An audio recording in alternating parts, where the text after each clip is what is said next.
kuja hizi villages. Oh, tuanze huko. We follow the guide. This one? Yeah. For Kikuyu, Kamba, I mean. Remember, Kamba and Kikuyu, they are all Bantus. So many things were common. Just the difference in iko hapa na from the Kikuyu is that in Kamba, we have the married sunset.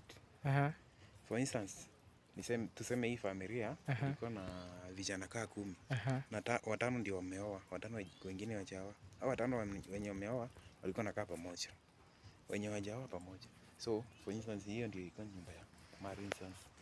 Then for the boys ni ile wenye hawajaoa bado. Yeah.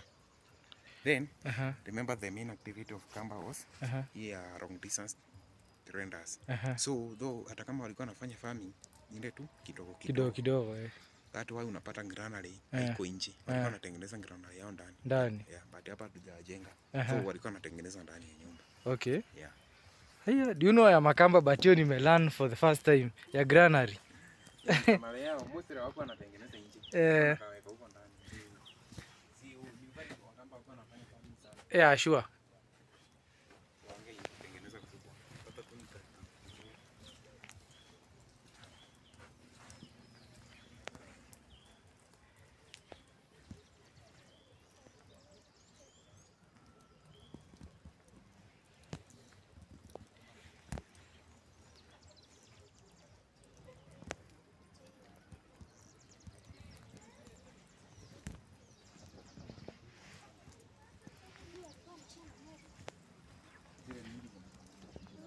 Hata Meru, pesa nyingi Meru.